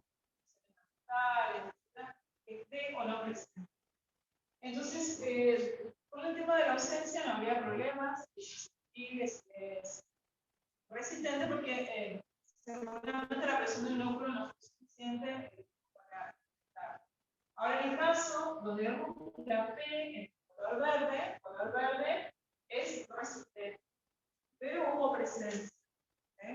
Una moderada, para nosotros una moderada resistencia. Como les decía, puesto el fenotipo, puesto en el ambiente, cambia, puede cambiar, ¿no es cierto? Entonces, el fenotipo es, en ese caso, en realidad, fue distinto para ese cultivar. En esta campaña al menos. Esto nos da un indicio de ver qué pasa después en el futuro. Porque también están involucradas las razas, de los rosas tienen muchas razas, hay otras cuestiones que, como para que aquí observamos la. En el cultivar el ciclo intermedio corto es donde más variabilidad de acuerdo a lo que nos dice el mejoramiento. En cuanto a la resistencia. la lista verde, que son resistentes, sin embargo hubo varios donde sí se observó la enfermedad, tanto en la rosa de la hoja como en la rosa del tallo. Eso de resistencia no es ausencia. Es decir, llega el patógeno y la planta tiene todavía defensa, es autoinmune, digamos. Llega la pústula, la rodea con un halo clorótico, como es un biótrofo, no puede seguir porque encuentra tejido muerto. Ustedes van a sembrar una AK602 que tenemos que está verde y van al campo y le encuentran un 10 o un 20%. Fíjense el tamaño de la pústula y la reacción de la planta. ¿Está? Claro, es como que la planta neutraliza la pústula y la evita. Y el plan B le gusta el material y vemos que está rojo, tampoco es sinónimo de no sembrarlo. Hay que manejarlo diferente. Claro, la resistencia genética es una herramienta más. Tenemos los productos químicos, tenemos, bueno, en este caso no, pero en otras enfermedades, tenemos también el tratamiento de semilla, bueno, otras. En el tratamiento de semilla, en el SURE se hace, digamos, una mezcla con una carboxamida, tratamiento de semilla para rollas. O sea, parte de los otros patógenos para rollas. Pero, ¿para qué le vamos a cargar ese costo acá si nosotros a los 45 días no tenemos la roya? Es decir, ¿por qué lo hacen en el sur? Porque tienen la roya amarilla. Ni bien sale la plantita, está la roya amarilla.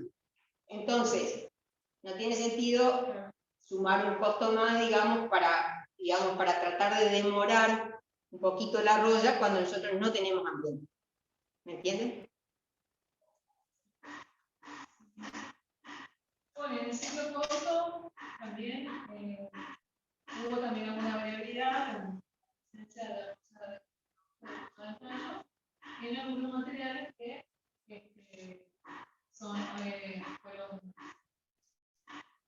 son, digamos, resistentes. De todas maneras, la resistencia es moderadamente susceptible, es decir, que se podría decir que tiene una sensibilidad baja, si hablamos de una sensibilidad.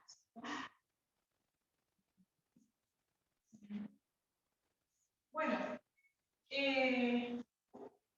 ya de esto les quiero contar, por eso cuenta que en realidad yo también hago servicio privado, entonces estos son síntomas que se observaron el año pasado, que son manchas en bandas, no es muy común de ver tampoco, pero la causa es mostrable nada más porque está bien como un rayado de planta. Suelen ser bien violetas también. Se hacen un halo bien violeta, pero es típico de cuando hay una baja temperatura en el momento que todavía no se independizó mucho de su fuente, digamos, de... Sí, esta es una planta muy... En este caso, la verdad es como que no me animé mucho no me animaba mucho a compartir, porque es una verdad no está en ningún lado. A uno por a veces da la duda si está bien o mal lo está viendo. Pero en verdad es una enfermedad es muy común en arroz, pero no en trigo. Así que bueno, después de buscar y buscar, y me volvieron a mandar más de una vez, y así que otra confirmé que es Sotonia, parece con esas más oscuros, y también se presentó afectando. Por supuesto, como van a ver una semilla, ya también estaba guardada una semilla, la separaron, y bueno, esto como también lo compartió Ana, una muestra también que me había enviado, así que bueno, fuimos a ver a los ensayos, a corroborar esta sintomatología de la anteriosis, que también se vio en esta peña. No alcanzamos a ver en hoja, porque ya les digo que podemos ya mostrar el reloj, pero sí se alcanzó a ver síntomas y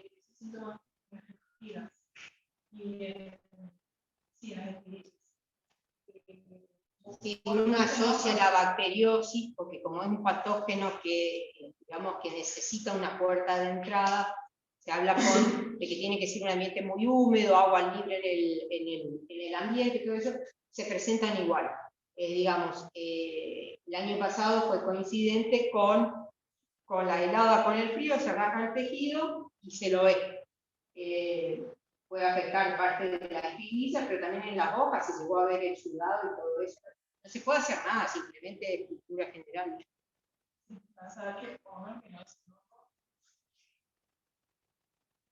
Bueno, y esto sí pues, es algo que es más común acá de ver, porque yo viene mi pregunta, la mancha amarilla, y nosotros acá tenemos un propio patógeno. La mancha amarilla es algo más, tampoco es tan frecuente, por dadas las temperaturas también que tenemos, pero sí esta sintomatología muy parecida, la de esa hojita de aquel lado, creo que uno les había mandado, Ana, esta sí es de esfera, amarilla, y lo que nosotros tenemos, que es más común observar, es estas manchas pasadas por el ternario. La ternaria realmente tenemos todo. Y es una sintomatología que por ahí puede confundir con mancha. Fíjense que lo más común de observar la ternaria es cuando abarca el ancho de la hoja, esa hoja dobla y queda frente. Así que creo que eso no pasa con la No, de todas maneras, digamos, y estamos hablando de manejo, fíjense que eso está en la etapa inicial, o más pollo, una cosa así, digamos, es identificarla, no podemos hacer ninguna acción, digamos, no, en realidad no debemos, porque esa hoja igual se pierde, ¿entendés? Así que eso, digamos, ya que estamos hablando así de manejo del cultivo y de la enfermedad. No es frecuente la mancha amarilla porque generalmente necesita salpicado, lluvia, que no es frecuente acá, y más en el sur. Llegan a controlar, digamos, la mancha amarilla, hacen tratamientos, pero también hay otra práctica de manejo que es incrementar la fertilización invernal. Es como que la frena, que sería lo contrario para roya. No lo tenés que dar mucha cosa porque es biótrofo, tiene más verde, ataca más. ¿Está? Sí, lo que pasa con el ternario es que quedan las semillas, y por semilla quedan las semillas, y bueno. Bueno, después lo vemos, a continuación lo vemos.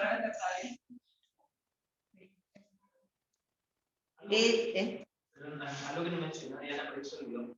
Las evaluaciones se hicieron en la etapa ya de por esa peña, a partir de esa lluvia que tuvimos el cuadro de 45 milímetros en septiembre, hizo que baje la temperatura y empezaron a ver octubre, o fines de septiembre, que nos habían citado. En ese momento se empezaron a dar la enfermedad de la expresión, sobre todo de roya de tal, pero durante el tiempo transcurrido anteriormente, le hacemos consulta a Diana, no sabemos cómo cambió. Es el triángulo de la enfermedad. Cambia también. Bueno, parece que hagamos un corte y seguimos un ratito más, ¿no? ¿O seguimos, no? ¿No, Carlos?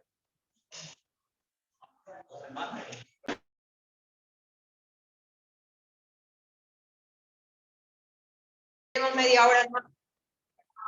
¿De acuerdo al programa? No, estas cosas van a ir un poco salteadas, digamos, una vez que ya se haya definido, ustedes ya saben qué cultivar, qué variedad van a sembrar, digamos, es importante, ya se habló algo anteriormente, de lo que es importante, digamos, cómo está el perfil, la humedad, cómo viene el tema de malezas, si hay que hacer algún control o no, acá está Ale que puede aportar algo al respecto. El tema ahora es enfocarnos en la semilla en particular.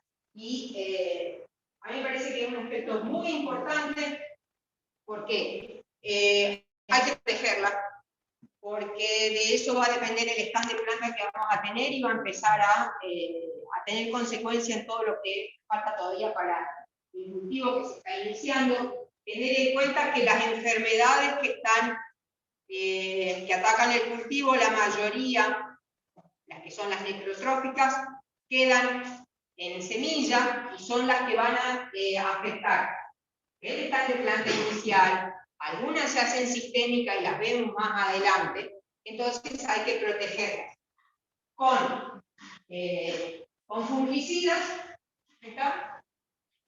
Para el tema, para las enfermedades, pero también hay que tener en cuenta que en forma temprana lo afectan ya los insectos.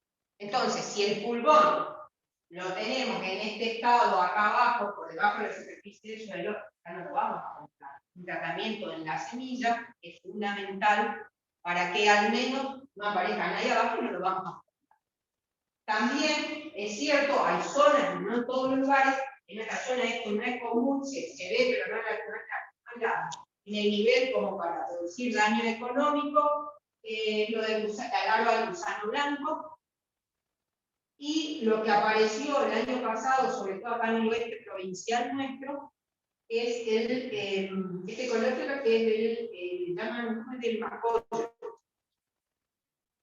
Que también con la aplicación de insecticida en la semilla podemos evitar esos ataques iniciales.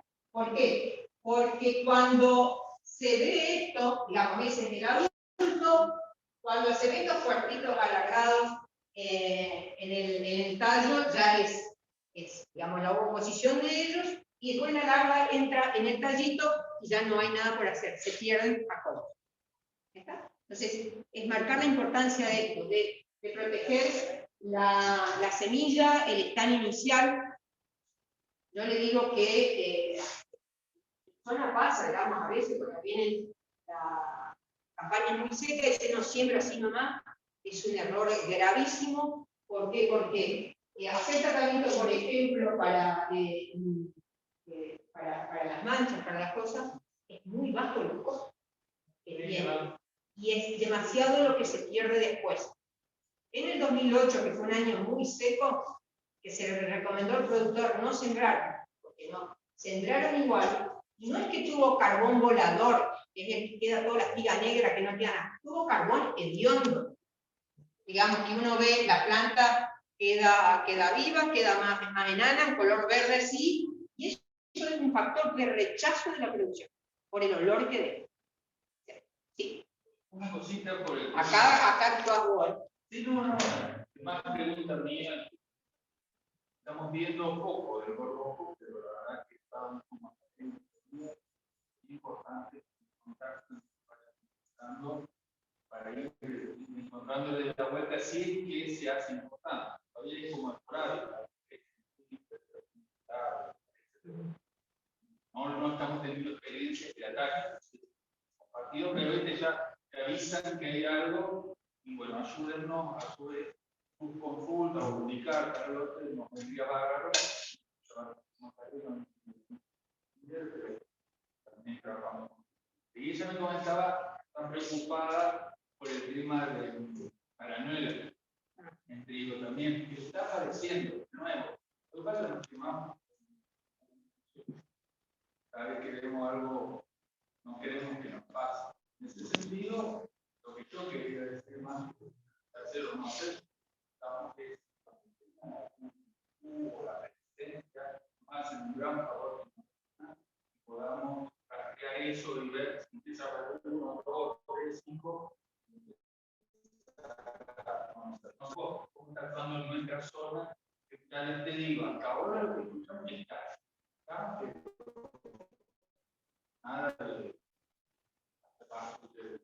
rendimiento. Tendría que dar una plaga potencial, una potencial que puede ser, digamos, caótica para el trigo en la zona. ¿Hay algo que tenemos que prestar preferentemente mucha atención? Digamos? En la parte cuando tenés la semilla. Sí, semilla, hay si hay alguna plaga que sea muy agresiva, tipo, digamos, como el pulgón apareció solo. En lo que es pulgón nosotros no, o sea, en plagas no. Algo Yo así como digamos, en algo que es En trigo, que se está viendo, como por ejemplo esto que es inédito, que es el tema del pulgón, no, yo no lo tengo en cuenta, digamos. Las enfermedades son en la parte aérea, son las que ya conocemos, ¿sí? Que cambia ya sea la susceptibilidad del material, o cambia esos biotipos y todo eso, que nosotros no podemos hacer nada en este caso. Lo que sí me parece importante, lo que dice él, digamos, tener en cuenta lo de eso, lo del coleóptero este. Entonces, si este daño ya hay mucha incidencia, yo no digo, salgan a hacer ya proteger, poner más cosas en la semilla, que de hecho ya sirve, se están haciendo para pulgón, ¿entendés? Así que puede que eso se convierta después, porque en próximas campañas, en algo, pero yo no tengo nada, digamos, ponele que sea ponele que sea el virus de criado, que yo, en nuestra zona no hay nada, yo no sé, digamos, y si eso de última, si llega a aparecer, se hace explosivo, viste que tiene que estar el transmisor y todo eso. Puede que sea el virus, pero otra cosa que yo sepa, no. De reacciones también un poco del sistema productivo. Vos lo hablaste mucho, lo fuiste aclarando y todo. A veces trabajas con productores que van a mínimo costo, porque se deja, ¿no? Llega todo, digamos, es otro que cuando vos vas a temas de alta producción, es bibliográfico. Lo que pasa es que estamos viviendo un cambio de porque somos más viejos, digamos, estás hablando de fungicida, nosotros no. Ahora, podés tener plagas que te pasen por arriba si no las mostrás. Los umbrales, un manual de ahí, donde pusimos umbrales, y muchas veces por ahí no se usaban porque son esquemas de mismo costo, no de máximo. Cuando vas a máximo rendimiento, y tenés que tener eso a un pulgón. ¿Hay alguna pregunta por ahí? Sí, pero por acá en la zona hubo. Sí, el año pasado, hasta el año pasado se vio problemas con sojas grasientas, pseudoleche y podóptera en el trigo. 14, 15, en la piedrita hubo lote que se vio totalmente concentrado. El año pasado hubo la zona de un poco más de Santiago, el año pasado la zona de Sayayo y Gremo. Creo que no sé sí, no sé tenemos, de esta, digamos, de las plagas, en todo el ciclo tenemos. Ahora estamos más focalizadas las de al inicio, porque tenés las chinches, las orugas que vos decís, digamos, hay muchas, incluso la diarrea que entra en el tallito y te deja la tira blanca, hay muchísimo, digamos, para allá, para adelante, por ahí. Pero nosotros vemos, por ejemplo, la desgranadora es muy poca la incidencia. Vos te vas, le sacas fotos, pero nunca vimos un nivel de daño económico que te diga, vamos a ir a hacer tratamiento. Incluso hasta ahora con chinche no. Respecto a eso también me llama la atención que comparte el monitoreo en pérdidas totales, lotes, trigo, el trigo también lo recomendamos, y no tendría que escapar. Claro que es recontra, lo citan en todos los manuales.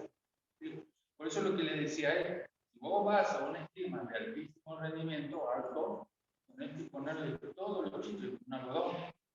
Tenés que ir una vez por semana, si después ves que empieza a crecer, tenés que ir cada 4 días y tenés que tomar decisiones, aplicar lugares. Que eso también no ahora estamos aplicando un sorbo, el sorbo también tenemos la confianza que él va a tratar. Un cosito, y después sí, por eso nosotros estamos usando mucho ese tema de también aplicar digo, si vas a cualquier rendimiento, monitorear. Es así. Bueno, así que viendo estas cosas que son un poco salteadas, las que son las que reducen rendimiento, que es la de que van a mejorar la eficiencia de conversión del cultivo, tenemos esto, estaba en la parte inicial el tema de maleza. No tenemos mucho margen después de apoyo. Si hay alguien alguna duda, salvo que sean los CLs. Creo que estaba Cristian y hablando de herramientas de manejo y de monitoreos. Creo que eso sería el primer punto inicial. Yo veo que acá la mayoría son técnicos, entonces la identificación de las malezas creo que es un punto crucial para empezar a manejar. Si bien Acá, bueno, volvemos al inicio. El manejo de malezas, ¿por qué? Porque compiten con el agua, con los recursos, con la luz, ¿no es cierto? Porque pueden dañar después el producto final. Tendríamos que tener en cuenta, hablando de herramientas, cómo salió lo del antecesor. Si bien no voy a hacer hincapié en un cultivo en particular, pero si ese cultivo salió limpio o sucio, y quedaron malezas con invierno primaverales todavía ahí creciendo, dañadas por la cosechadora, y nosotros ahí ya deberíamos pensar en un barullo bastante consistente, glifosato 2,4-D, si quedan algunas malezas más rústicas o complicadas, ya los desecantes con doble golpe, y pensar en herbicidas residuales. No se los voy a nombrar porque trigo tenemos muy poco, y bueno, esa sería la peor opción. La mejor opción sería en este momento ir a un lote, encontrar un lote limpio con estas lluvias que se han dado, todo el abanico de malezas otoño, invierno, primavera, que son las que hacen esa competencia que yo les decía, con luz, con ambiente y con recursos, en la implantación del trigo. A ver si me escapó la idea.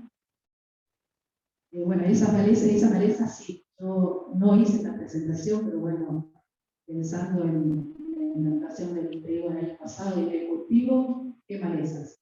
Con nombres científicos identificadas, cuáles son más complicadas y no, cuáles ustedes vieron como tolerantes, los ochos, algunas borreñas que queden, algunas comulinas que queden, ¿sí? Que por la experiencia que tengo y el trigo, que realmente no voy a mentir y es poca, el año pasado sí hicimos algunas pruebas, no habíamos probado con Hexacil, por ejemplo, sí Finés y sí Mesipurón, las otras superioridades.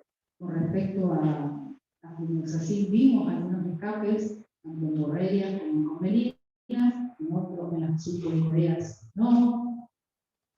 Y después otro tema que hablábamos hoy con Ana, el tema de los herbicidas post-emergentes, es ese estado que ella habla del desarrollo del ápice, que no vemos nosotros a simple vista, que si no tenemos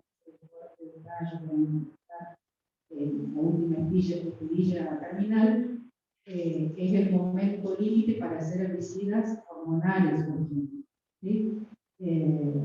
Para que no interfieran después en el número de pequeñas que se forman.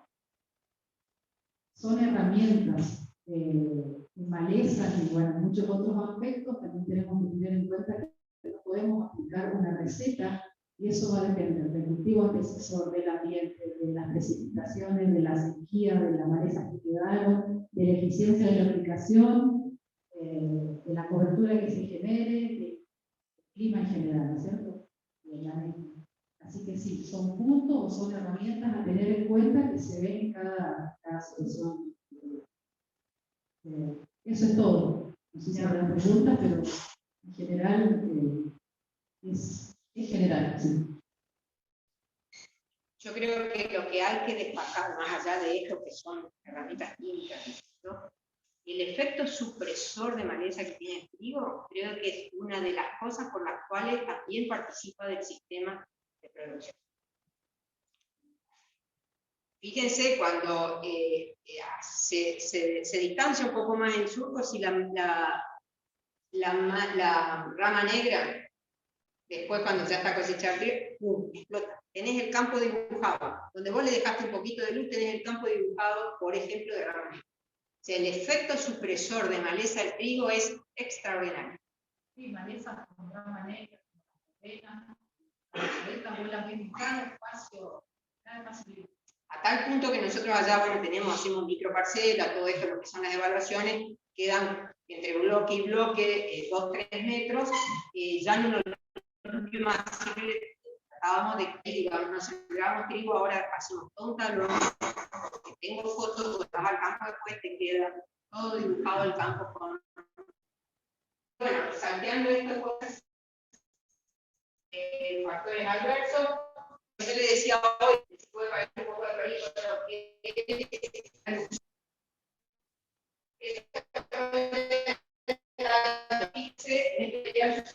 parcela no quedó nada versus la que es tiene mejor comportamiento.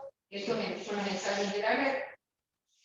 Porque no hago ensayos de eficiencia para ver cuál es el porcentaje de pérdida de la enfermedad, es que se da en forma práctica. Roya amarilla, costado 2018, campo de productor, plain serpiente, material susceptible, por eso digo acá hay roya amarilla. Si bien estos tostados Santa Fe allá, 50%. El productor, una parte del lote aplicó y la otra dejó aplicar. Exactamente 50% de pérdida de rendimiento donde no aplicó. Entonces, hay un impacto muy fuerte. Y bueno, y me pueden decir roya de la hoja, y bueno, y ahí estamos, 10, 20. Un poco más manejable el tema de roya de la hoja. A ver qué es lo que tengo, si tengo que mostrar cuerpos. Y con esto después hay que mostrar, digamos, para ir concluyendo, no sé si te interesa saber, bueno, cómo hacemos para manejar, qué hojas protegemos de última en el trigo, cuándo conviene hacer la aplicación.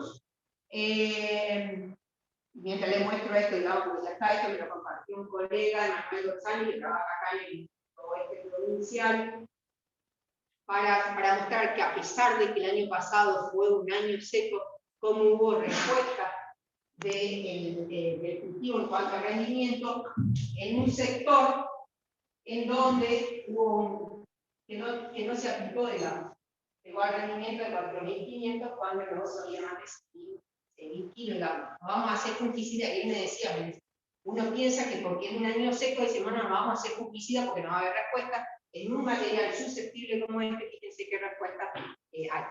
Lo que hay que hacer, es lo que yo le decía hoy, es decidir y hacer el tratamiento a tiempo para que eso se pague. Porque si no es sumar un costo y no es una inversión seria. Si bien nosotros hicimos por segundo año consecutivo en ICA Reconquista ensayos con fungicida, digamos, a una repetición, a 3 repeticiones se lo hace sin fungicida y a la otra se hace 2 fungicidas. Nos piden que sea una aplicación doble mezcla ahí a 3 nudos, y la otra, que es el inicio del periodo crítico, y la otra con hoja bandera expandida.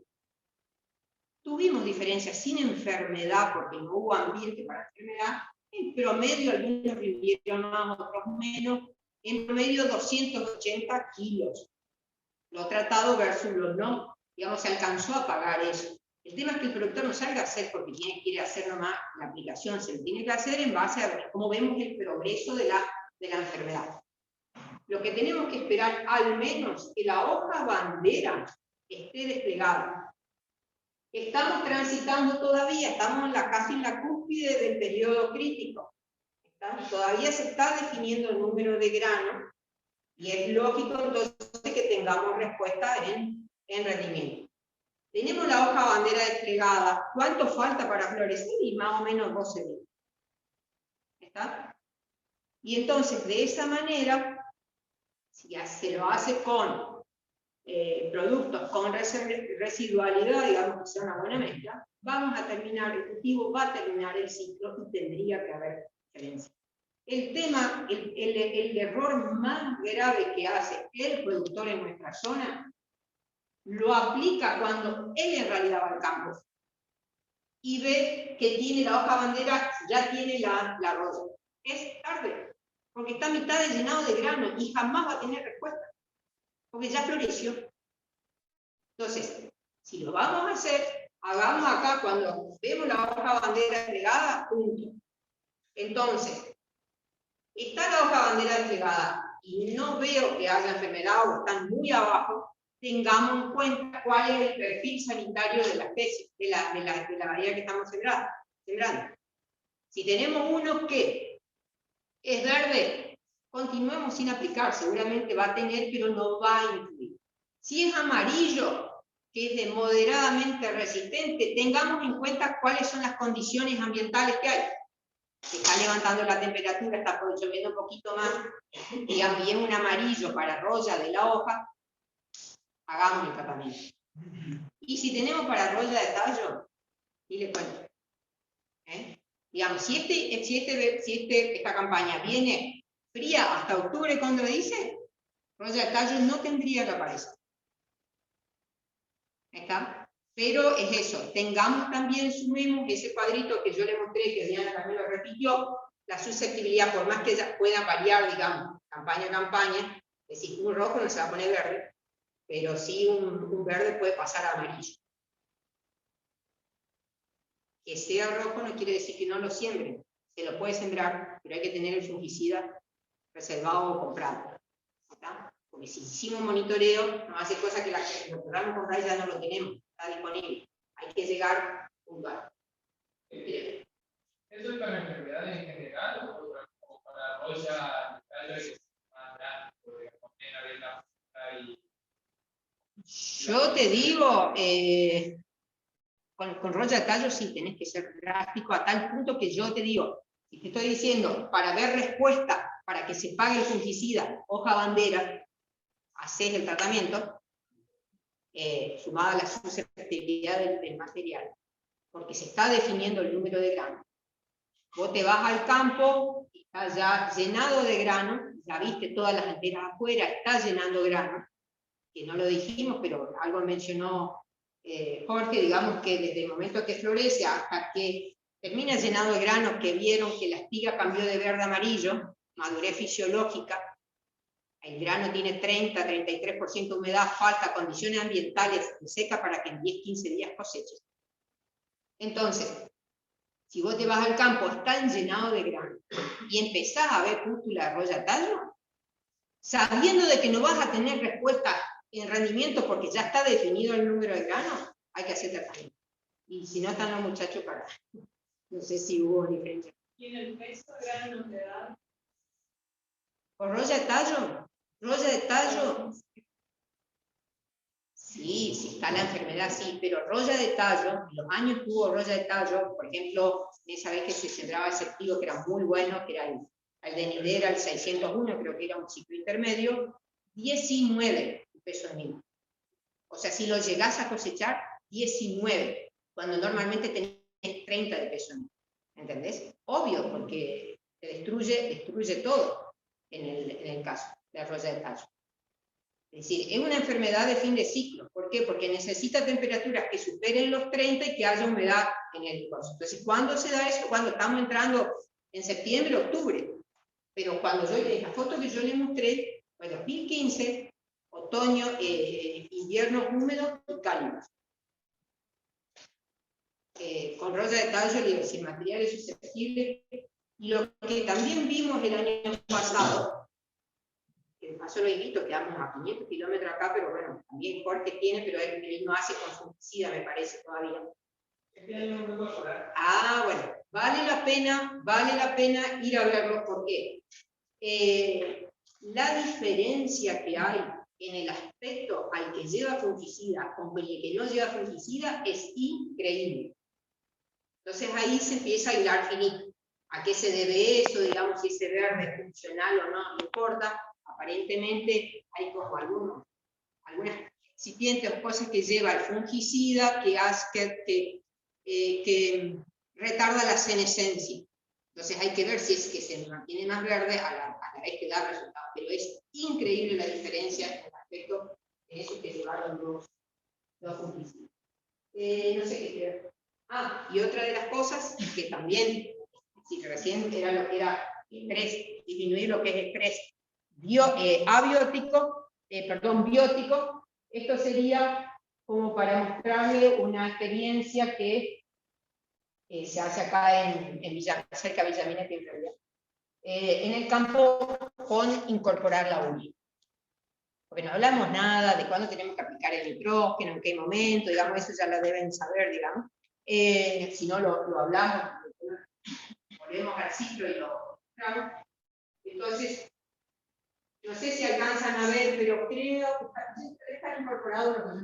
No, esto es la campaña pasada, a lo que le hicieron los costos, a lo que yo le pedí, suponiendo que este año vuelva a tener la misma respuesta, que cambien los valores, digamos, del insumo y del grano.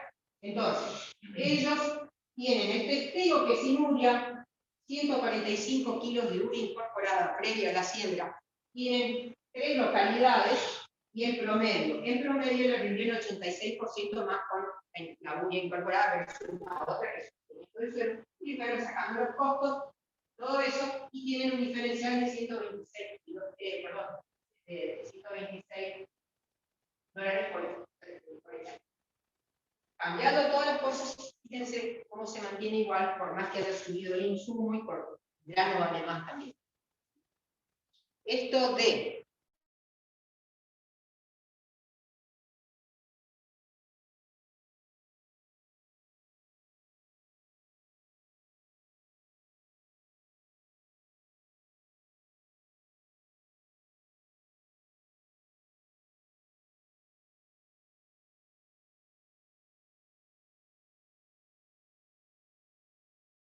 poner todo a la siembra y un elemento móvil y se va.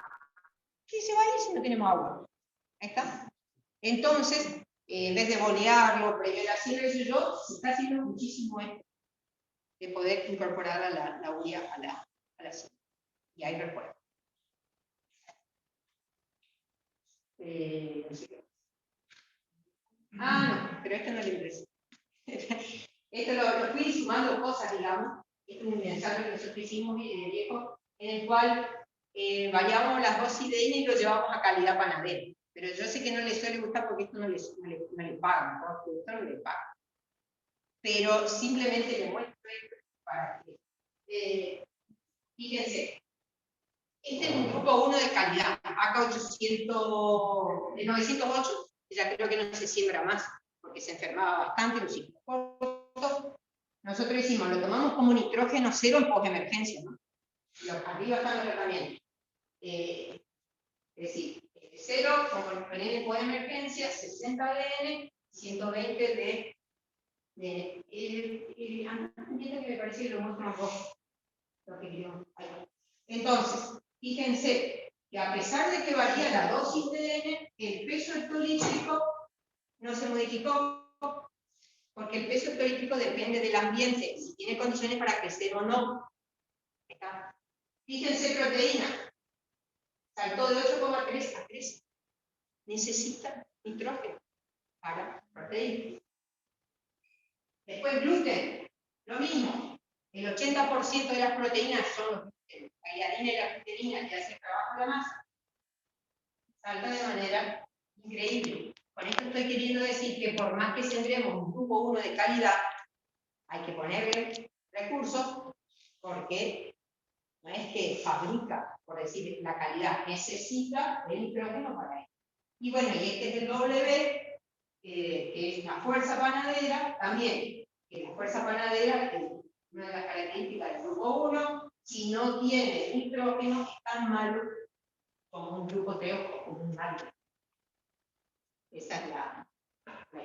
Yo sé que como productor, únicamente, en calidad comercial, están estos dos factores, digamos, para la bonificación, peso hectolítrico y porcentaje.